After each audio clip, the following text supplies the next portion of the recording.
Bonjour à tous, nous voici donc avec ce numéro 63. Numéro 63 qui consiste principalement dans la livraison de pièces qu'on montrera un peu plus tard, les habillages inox des brancards. Mais on va surtout s'attarder sur la partie électrique, je dirais même électronique du montage, avec une grosse avancée à ce niveau-là.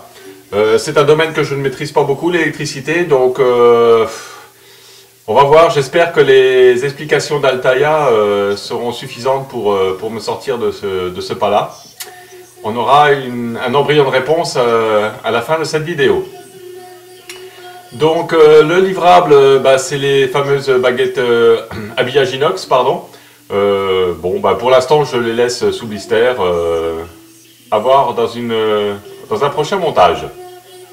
Donc le circuit imprimé. Il faut pas être déjà à côté de la plaque, hein, Jean-Yves, là tu poses à côté des ergots.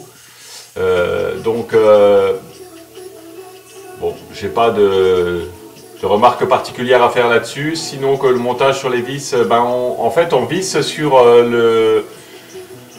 un livrable du numéro 62 je crois, qui est en plastique, le compartiment des piles. Donc on voit quand on visse, ça fait un petit effet ressort. C'est simplement parce que c'est le plastique qui bouge un petit peu. Il n'y a pas de précaution particulière. Attention au vissage quand même, on a tôt fait de foirer le pas de vis.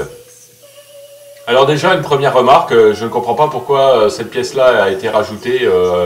On dirait qu'elle a été rajoutée à la va-vite. Pourquoi ne pas l'avoir intégrée directement sur le circuit imprimé d'origine?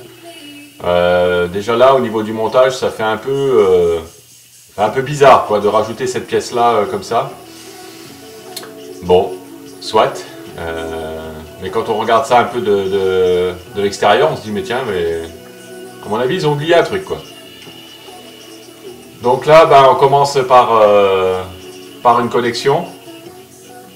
Bon, là c'est relativement facile, hein. Il n'y a pas à se tromper.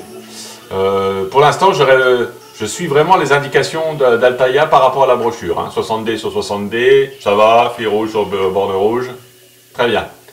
Donc ensuite, il faut le brancher là. Et là, déjà, un premier problème. Mais pourquoi avoir fait ce fil si court? Mais dites-moi, Altaïa, est-ce que 1 cm de fil n'aurait pas...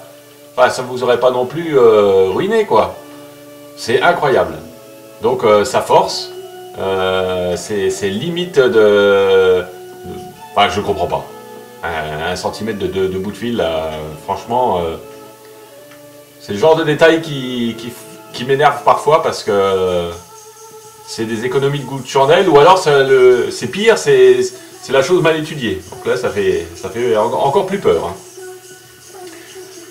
Du coup, on force un petit peu sur le circuit et bon, c'est pas très, ça fait pas des montages super propres.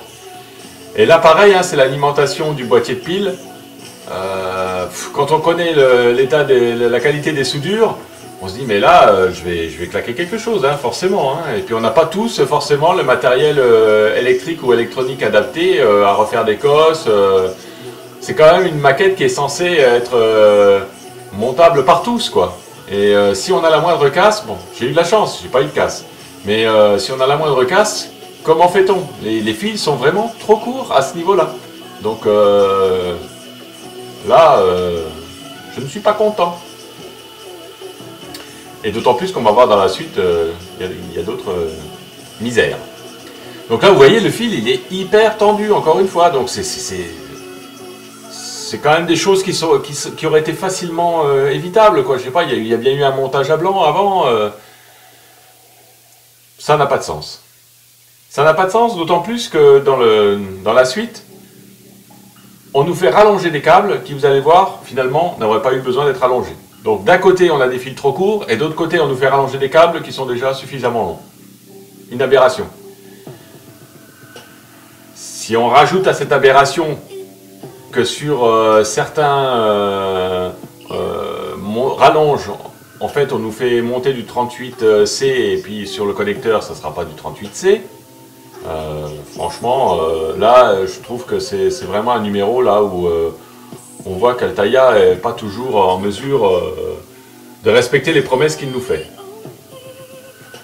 Bon, en même temps, les connexions se font assez facilement. Il faut bien se repérer hein, dans les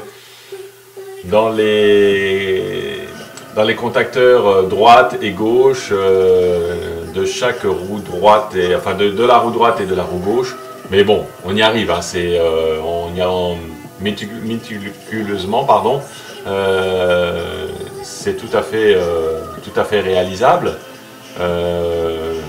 Alors, on arrive quand même à un fourbi de fil, il n'y a pas d'autre mot, qui fait un peu peur, mais ensuite les choses s'arrangent.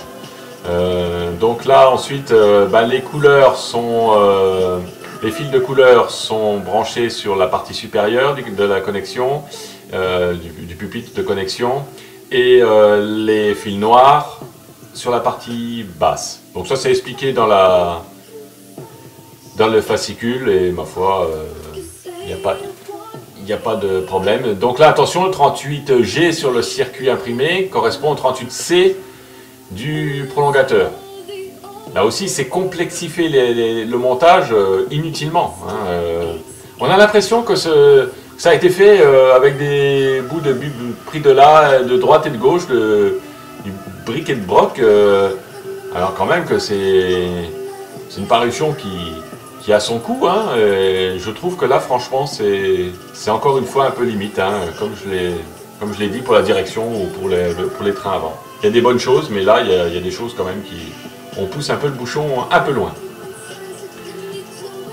Donc ici, le montage se fait facilement. Alors ensuite, j'ai pris la précaution de mettre les lettres en face des contacteurs en face des lettres du circuit imprimé. Ça permet un bon contrôle. Bon, ce montage-là se fait facilement, mais vous allez voir qu'on a, du coup, comme on a des prolongateurs, on a du fil en trop. Alors qu'ailleurs, on en a pratiquement... enfin, il nous en manque, clairement.